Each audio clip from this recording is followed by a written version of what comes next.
नमस्कार दोस्तों, मेरे नाम है शेखर और स्वागत है आप सभी का हमारे YouTube channel Shikhar study point पर। दोस्तों, इस वीडियो में हम देखने वाले हैं single liner notes publication B S Negi ji की बुक से महत्वपूर्ण प्रश्न उत्तरों को। आज हम देखेंगे दोस्तों अध्याय नंबर 1, जिसका नाम है उत्तराखंड राज्य के प्रतीक चिन्ह। सभी परीक्षाओं के लिए महत्वपूर्ण है। अगर आप किसी भी एग्ज़ाम की तैयारी कर रहे हैं, कोई भी फॉर्म आपने भरा हुआ है यूके ट्रिपल से संबंधित या यूके पीएससी से संबंधित जिसमें उत्तराखंड पूछी जाती है, यूके ट्रिपल एस की बात करें, चाहे पुलिस परीक्षा की आप तैयारी कर रहे हैं, फॉरेस्ट गार्ड, पटवारी लेखपाल, बीडीओ बीपीडीओ और इसके अलावा जो अन्य जो भी एग्ज़ाम हैं, जो भी एग्ज़ाम होने हैं, तो उनके लिए दोस्तों ज़रूर से इस वीडियो को आप अंत तक देखिएगा। जैसा कि दोस्तों मैंने आपसे पहले ही कहा था कि हम इस बुक से देखेंगे। मैं नया एडिशन आने का इंतज़ार कर रहा था। ये बुक दोस्तों आ गई थी जुलाई में। तो अभी दोस्तों जैसा कि आपको पता है, फ़िलहाल अभी एग्ज़ाम होने में अभी 2-3 महीने लगभग आप मान के चलिए, इतना आपके पास समय है। तब तो दोस्तों ये बुक आपकी पूरी हो जाएगी। साथ ही परीक्षावाणी भी हम साथ-साथ देख रहे हैं। बाकी इसके बाद दोस्तों और बुकों को भी मैं आपके सामने इसी तरह से लेकर आऊँगा। तो चलिए दोस्तों वीडियो की शुरुआत करते हैं। इसकी पीडीएफ दोस्तों आपको मिल जाएगी हमारे टेलीग्राम चैनल पर। डिस्क्रिप्शन में लिंक है या फिर आप शिखर स्टडी पॉइंट सर्च कर सकते हैं टेलीग्राम चैनल पर। तब भी आप दोस्तों हमारे टेलीग्राम चैनल पर जुड़ सकते हैं। लगभग वहाँ 20,000 अभ्यर्थी अब होने वाले हैं, लगभग 19,000 के आसपास अभी जुड़े हुए हैं। तो 20,000 अभ्यर्थी होने वाले हैं, तो आप भी जुड़ सकते हैं। तो चलिए दोस्तों वीडियो की शुरुआत करते हैं। दोस्तों ये है इसकी पूरी पीडीएफ, इस तरह से पूरी पीडीएफ बनी हुई है। ये आपको मिल जाएगी हमारे टेलीग्राम चैनल पर। तो ये आप दोस्तों रिवीजन आप बाद में जब भी करना चाहें वीडियो देखकर या फिर पीडीएफ से, अब दोस्तों पीडीएफ भी आपको मिल जाएगी। चाहे तो दोस्तों आप इस पीडीएफ से अपनी जो है फ़ोन की मेमोरी भर सकते हैं या फिर दोस्तों अपनी मेमोरी आप भर सकते हैं। बाकी आपको पढ़ना है यही समय दोस्तों। अभी फ़िलहाल आपको पता है कि पेपर होने में लगभग 2-3 महीने तो आप मान के चलिए, अभी फ़िलहाल परीक्षा नहीं होनी। उसके बाद दोस्तों संभव है कि जल्दी से हमारी परीक्षाएँ हो जाएँ। तो इसलिए दोस्तों जितना हो सके आप अभी पढ़िए, यही समय है आपके पास। प्रश्न दोस्तों नंबर नहीं लिखे हैं, लेकिन सभी प्रश्न, एक भी प्रश्न यहाँ पर नहीं छोड़ा गया। उत्तराखंड राज्य के प्रतीक चिन्ह। शासकीय कार्यों में जिस चिन्ह का प्रयोग होता है उसे दोस्तों क्या कहते हैं? उसे कहते हैं हम राज्य चिन्ह। ये तो खैर बिल्कुल आसान है और इसे आपको याद रखना है। यह प्रतीक चिन्ह उत्तराखंड शासन के सभी दस्तावेजों में प्रयुक्त किया जाता है। यह है दोस्तों, ये आपने देखा होगा उत्तराखंड का राज्य चिन्ह, सभी जो सरकारी दस्तावेज हैं वो आपको इस तरह से ये दिखाई देता है। तो ये आपने देखा भी होगा। राज्य चिन्ह के सबसे नीचे नीले रंग में दोस्तों यहाँ पर देखिए उत्तराखंड यहाँ पर लिखा हुआ है। अब आगे बढ़ते हैं। किस वर्ष उत्तराखंड शासन द्वारा राज्य प्रतीक चिन्हों का निर्धारण किया गया? ये किया गया था दोस्तों 2001 में। उत्तराखंड राज्य का गठन दोस्तों होता है 9 नवंबर 2000 को, लेकिन तब दोस्तों नहीं किया गया था। ये किया गया था अगले वर्ष 2001 में। उत्तराखंड शासन द्वारा प्रतीक चिन्हों का निर्धारण 2001 में। सत्यमेव जयते किस उपनिषद से लिया गया है? ये प्रश्न दोस्तों आपने कई जगह देखा होगा। तो ये लिया गया है मुंडकोपनिषद से। सीधे सीधे एग्जाम में आपको ये प्रश्न दिखाई देगा, तो याद रखना है। अगला है उत्तराखंड राज्य के राजकीय चिन्ह में कितनी जलधाराओं को दिखाया गया है? ये जलधाराएं दोस्तों कितनी हैं? ये हैं 4। कौन कौन सी हैं? ये हैं दोस्तों गंगा, इसके अलावा गंगा है, गंगा के बाद यमुना, रामगंगा और काली। टॉन्स वगैरह नहीं करना है, और काली। तो ये 4 हैं, ये आपको याद रखनी है। अगला प्रश्न है यहाँ पर हमारा, ये दोस्तों राज्य चिन्ह हमने देख ही लिया था, आपको पीडीएफ पूरी मिल जाएगी। उत्तराखंड राज्य के राज्य चिन्ह में कितनी पर्वत चोटियाँ दिखाई गई हैं? दोस्तों ये कितनी दिखाई गई हैं? ये हो जाएगा यहाँ पर हमारा 3। बिल्कुल आसान है, इसे याद करने के लिए है। जिसमें बीच वाली चोटी दोस्तों सबसे ऊंची चोटी पर लाल पृष्ठ में अशोक की लाट अंकित है। ये आप ये देख लीजिएगा, ये है। चिन्ह के पृष्ठ का लाल रंग किसका प्रतीक है? ये दोस्तों आप चिन्ह के पृष्ठ का लाल रंग किसका प्रतीक है, ये आप देख सकते हैं। यह है दोस्तों शहीद राज्य आंदोलनकारियों के रक्त का। अगला प्रश्न है, वन लाइन रूप में दोस्तों प्रश्न रहेंगे। किस वर्ष उत्तराखंड शासन द्वारा प्रतीक चिन्हों का निर्धारण किया गया था? 2001 में। राज्य चिन्ह का आकार कैसा प्रतीत होता है? दोस्तों ये आकार कैसा है? ये दोस्तों समचतुर्भुज जैसा हमें ये दिखाई देता है। अशोक की लाट के नीचे सत्यमेव जयते किस भाषा में लिखा गया है? तो संस्कृत भाषा में दोस्तों ये लिखा गया है और मुंडकोपनिषद से लिया गया है। अब यहाँ से दोस्तों हम देखेंगे उत्तराखंड राज्य गीत के महत्वपूर्ण प्रश्नों को। उत्तराखंड राज्य गीत चयन समिति के अध्यक्ष कौन थे? ये थे लक्ष्मण सिंह बटोई। उत्तराखंड राज्य गीत चयन समिति के अध्यक्ष थे लक्ष्मण सिंह बटोई। उत्तराखंड राज्य गीत की पंक्तियां शुरू होती हैं, ये हैं उत्तराखंड देवभूमि मातृभूमि सत सत वंदन अभिनंदन। उत्तराखंड राज्य गीत किसके द्वारा लिखा गया? दोस्तों ये लिखा गया हेमंत बिष्ट द्वारा। ये दोस्तों शिक्षक हैं। अगला है उत्तराखंड राज्य गीत को किस वर्ष अपनाया गया? ये अपनाया गया 2016 में और 6 फरवरी 2016 को। तो ये आपको याद रखना है। राज्य गीत को किसने आवाज दी? तो राज्य गीत दोस्तों उत्तराखंड देवभूमि मातृभूमि सत सत वंदन अभिनंदन में दोस्तों आवाज दी है, जो गाया है ये है नरेंद्र सिंह नेगी और अनुराधा निराला जी। उत्तराखंड राज्य गीत की गायन अवधि कितनी है? जैसे दोस्तों राष्ट्रगान 52 सेकंड में गाया जाता है और राष्ट्रगान के दोस्तों जो लास्ट की अंतिम पंक्तियां हैं उसको गाने का जो 20 सेकंड में गाया जाता है। और वैसे दोस्तों उत्तराखंड राज्य गीत की गायन अवधि ये भी आ सकता है, तो 9 मिनट की इसकी गायन अवधि है। अब बढ़ते हैं आगे। अब दोस्तों यहाँ से हम देखेंगे उत्तराखंड राज्य कस्तूरी मृग के बारे में महत्वपूर्ण प्रश्नों को। ये दोस्तों कस्तूरी मृग का यहाँ पर चित्र देख सकते हैं।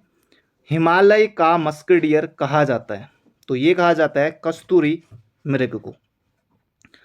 कस्तूरी मृग कितनी ऊंचाई तक पाए जाते हैं? ये पाए जाते हैं दोस्तों 3600 से लेकर 4400 मीटर की ऊंचाई पर। एग्जाम में दोस्तों वहाँ पर ऑप्शन बने होंगे, ये प्रश्न आ सकता है। सभी प्रश्न महत्वपूर्ण है, अंत तक देखते हुए चलिए। कितनी ऊंचाई तक कस्तूरी मृग पाए जाते हैं? तो 3600 से लेकर 4000 मीटर की ऊंचाई तक। कस्तूरी मृग का वैज्ञानिक नाम ये है मास्कस काइसोगास्टर। न जाने कितनी बार ये प्रश्न पूछा गया होगा। अगला है राज्य पशु कस्तूरी मृग किस कुल व किस परिवार का सदस्य है? ये दोस्तों अंगुलोटा कुल व मोसेडे परिवार का सदस्य है। किसको जुगाली करने वाला मृग कहा जाता है? दोस्तों ये कहा जाता है कस्तूरी मृग को। कस्तूरी मृग का प्रिय भोजन क्या है? कस्तूरी मृग का प्रिय भोजन दोस्तों ये है, या मुख्य भोजन कहें दोस्तों, ये है केतारपाती। कस्तूरी मृग की औसत आयु दोस्तों कितनी होती है? ये होती है दोस्तों लगभग 20 वर्ष। आत्मरक्षा के लिए कस्तूरी मृग में क्या होते हैं दोस्तों? ये होते हैं 2 दांत। कस्तूरी मृग का रंग कैसा होता है? भूरा व काले पीले धब्बे इसमें होते हैं। ये कस्तूरी मृग ये है, आप देखेंगे इस तरह से। अगला है कस्तूरी केवल नर मृग से प्राप्त किया जाता है, वो भी वर्ष में केवल प्राप्त की जाती है 30 से 45 ग्राम। अगला है उत्तराखंड में कस्तूरी मृग विशेष रूप से पाया जाता है दोस्तों। फूलों की घाटी में आपको कस्तूरी मृग देखने को मिलेगा। इसके अलावा उत्तरकाशी में, केदारनाथ, पिथौरागढ़ में कस्तूरी मृग आपको मुख्य रूप से देखने को मिलेगा।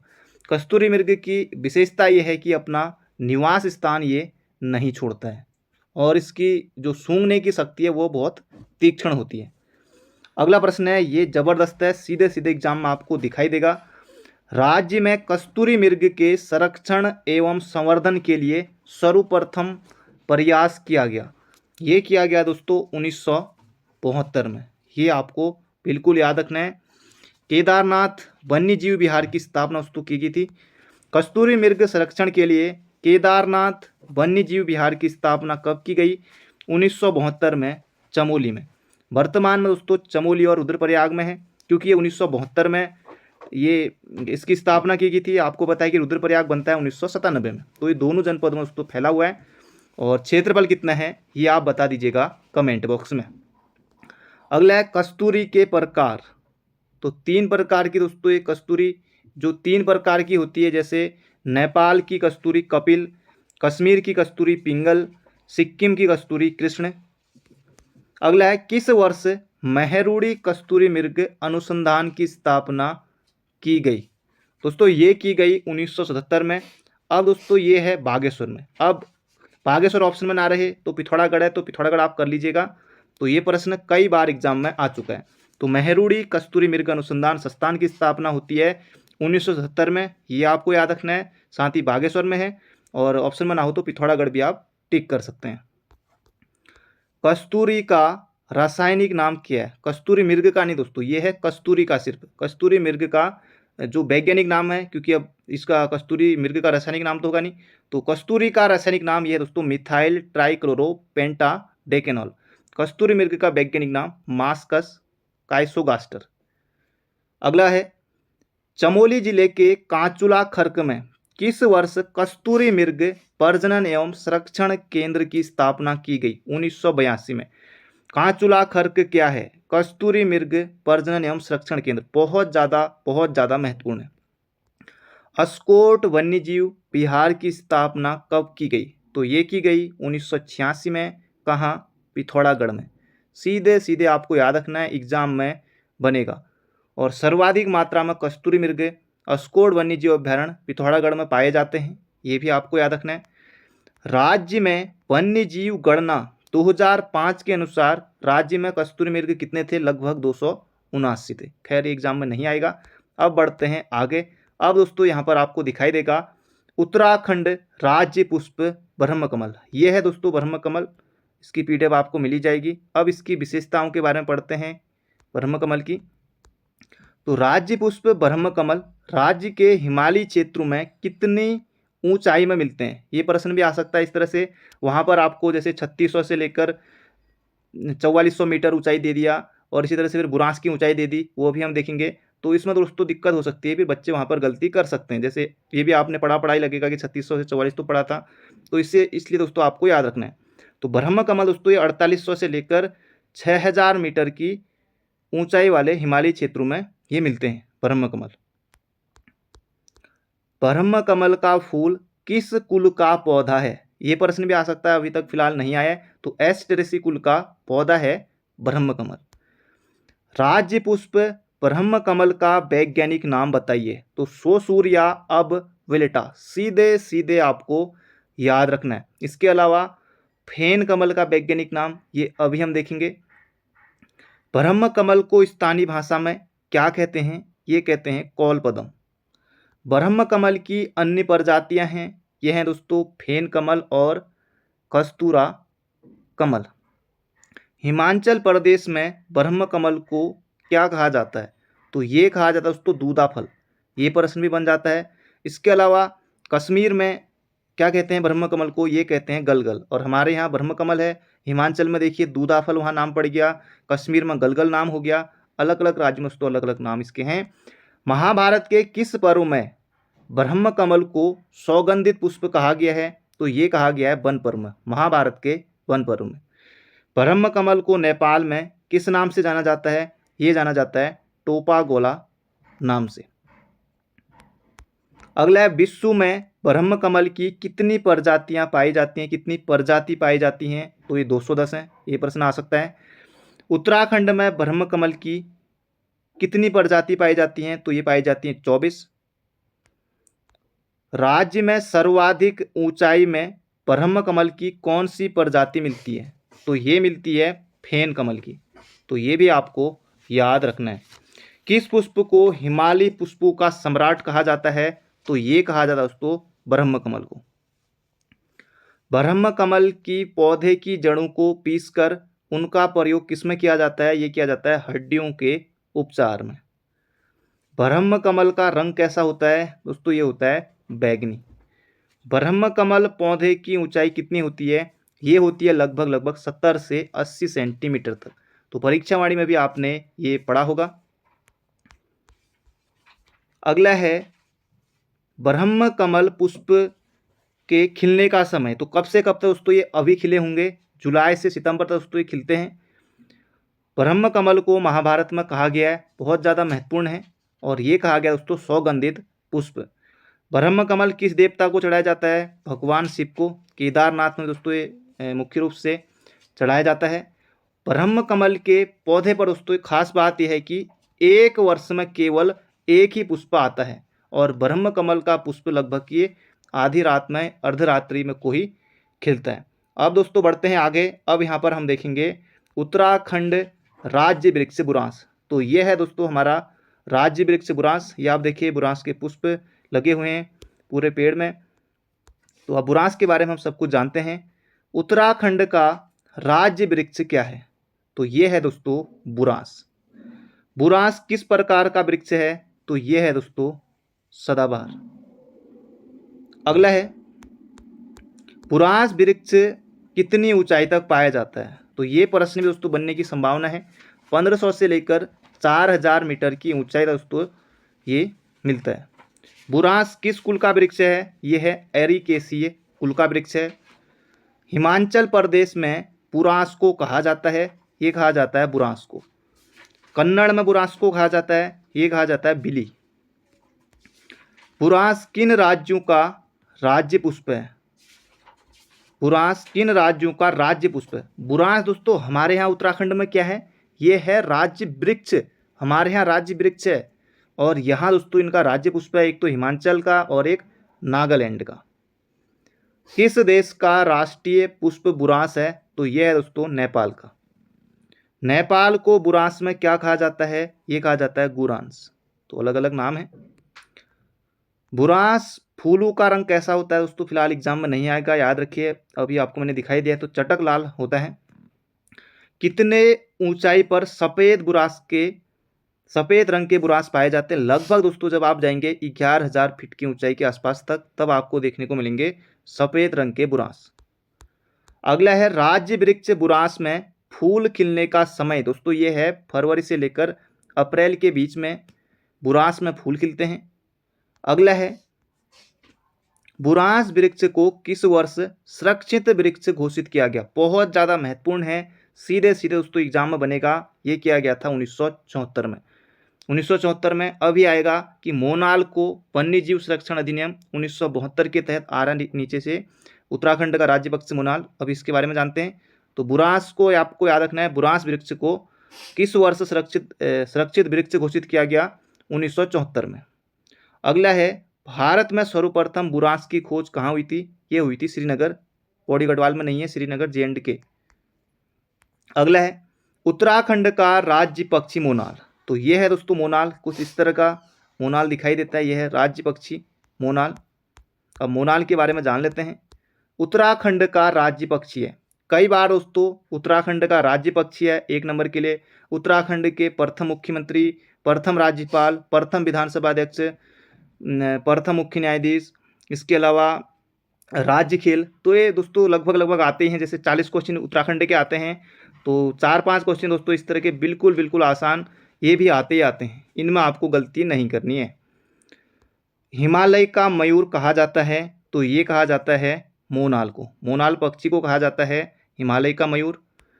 राज्य पक्षी मोनाल का वैज्ञानिक नाम क्या है? लोफोफोरस इम्पीजेनस।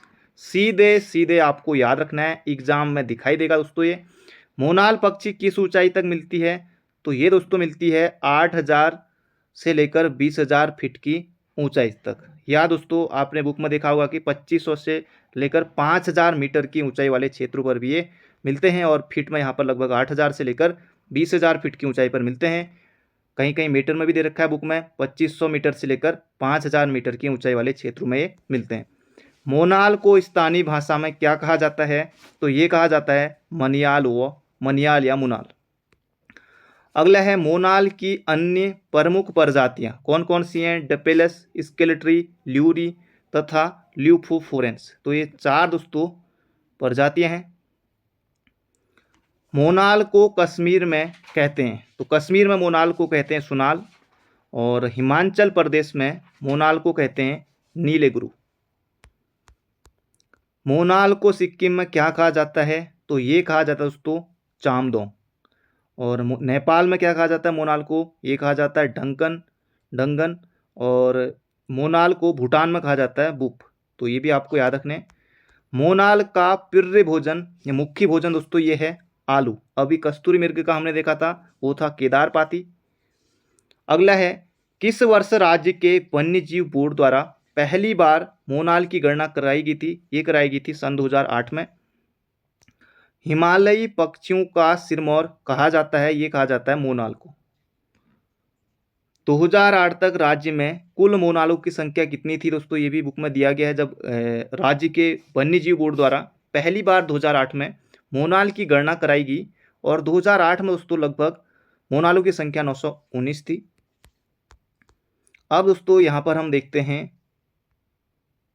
राज्य तितली कॉमन पीकॉक के बारे में। एक प्रश्न दोस्तों और जो आपको याद रखना है कि मोनाल को वन्य संरक्षण अधिनियम 1972 के तहत संरक्षित किया गया। बहुत ज़्यादा महत्वपूर्ण है, इसे याद रखेगा, एग्जाम में आ सकता है। वहाँ पर 1972 74 होंगे तो वहाँ पर गलती होने के चांस भी बढ़ जाते हैं, इसलिए मोनाल को 1972 में वन्य जीव संरक्षण अधिनियम 1972 के तहत सुरक्षित किया गया। और अभी हमने देखा था बुरांश वृक्ष को वन अधिनियम 1974 के तहत सुरक्षित किया गया, सुरक्षित वृक्ष घोषित किया गया।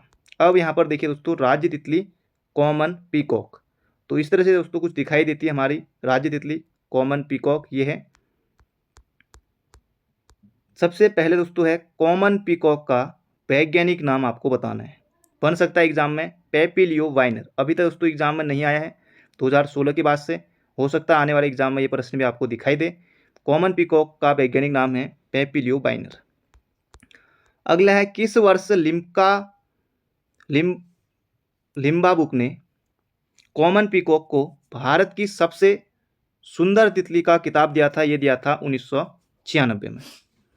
अगला है कॉमन पीकॉक या लॉगमोर को राज्य तितली घोषित किया गया, ये किया गया था 7 नवंबर 2016 को। डेट सहित आपको याद रखनी है, 7 नवंबर 2016 को।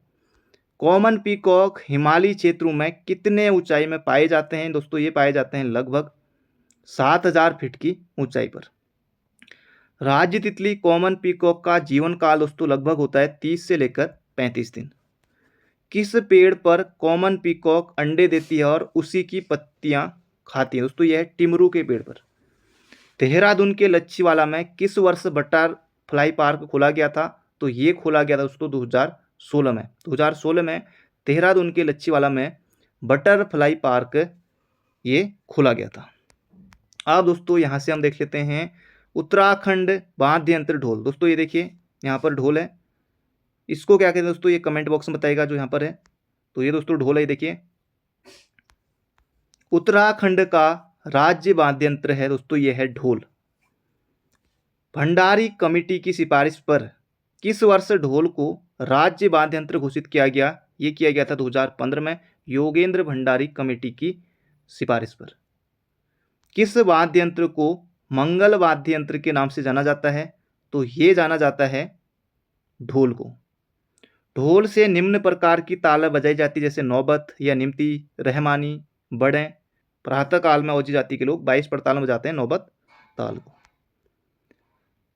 मांगलिक का शुरू करने से पहले ढोल की कौन सी ताल बजाई जाती है? तो ये बजाई जाती है बड़े ताल।